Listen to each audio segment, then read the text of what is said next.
quanto la proiezione ufficiale di Caccia Ottobre Rosso sarà questa sera al Romano 2 alle 21:30, quanto è attuale oggi una storia come quella che viene raccontata in Caccia Ottobre Rosso, e poi dopo un ricordo anche delle riprese e della sua collaborazione con Sean Connery all'interno del film? Well, the first time I did the film, it was the first big film I had ever done. I had done a few films before that. We shot that film in 1989.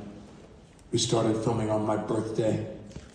And we were filming all the spring of 1989. And the reason I chose that film, not because I'm young and thin, but I chose that film because of the cast.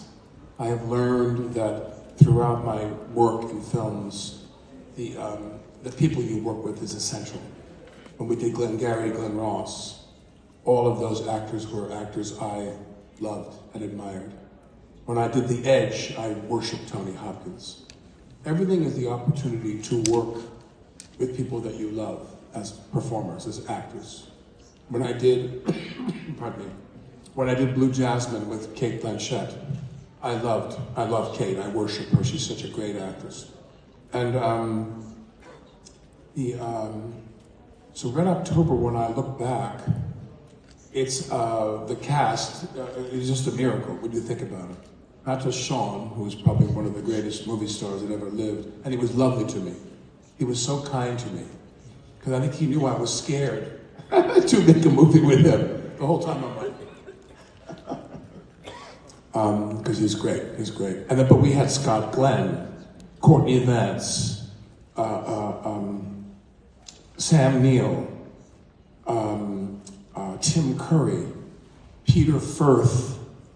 You know, I went to work one day, I think I was working later in that day, and Firth is playing the Russian intelligence officer who Sean kills him. He breaks his neck and kills him.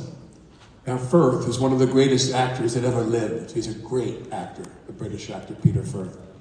They give him a page of Russian, and they wanted to transfer, they wanted to turn from the Russian to the English, just like they did in Judgment at Nuremberg, where they switched from the German to the English, so that Maximilian Schell, I believe, is talking in German, and they're pushing in, German, stop, and he switches, and he changes to English. But they wanted you to know they're Germans, but we're changing it for your benefit, language-wise. And the same with Firth. They're pushing in on him, and he's going, I don't speak Russian, but they're pushing the camera, and he's going, Vratsky,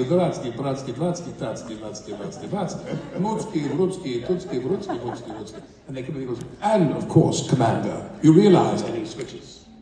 And they gave Firth like paragraphs of Russian, and he just gets it to perfect. I mean, to work with actors like that, very skilled actors, you know. I know I'm leaving out some people, and Fred Thompson. I know I should have had a list of the cast with me. I don't have my phone. But anyway, such great actors. It was such an honor for me, you know, to do that. Every time I do a movie now, who's in the film? You know, who's in the film? When I did The Good Shepherd, and De Niro was the director. And De Niro would walk up to me and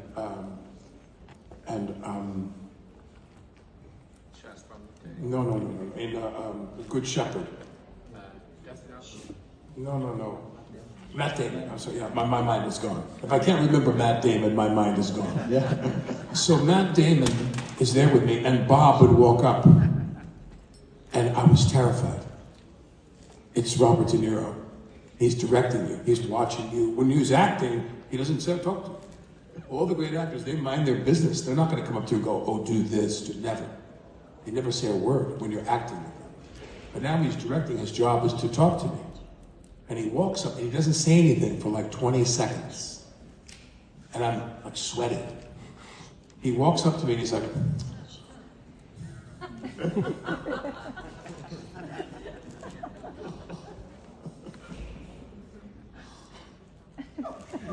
and I'm sitting there going, and then he says to me, he goes, talk slower. A little slower, okay? It's very good. And I'm sitting there going, and he walks away, and I'm like, but to work with those people that you love and admire, Pacino, I did the little film with him, his Richard, Looking for Richard, his Richard III film, like a semi-documentary. All of those people that I worked with, George C. Scott had a small part in the film I did. I'm leaving out a lot of people, but my God, that's the joy. That's the joy. Because the movie, you have no chance to influence how it comes out. You just do your work the best you can. And then when you see the movie, you go, oh, okay, I hope it works. Hope they sell some tickets, you know? But the memories you have, the deep memories, are of the cast. Always the cast. Yeah. Thank you for the laugh.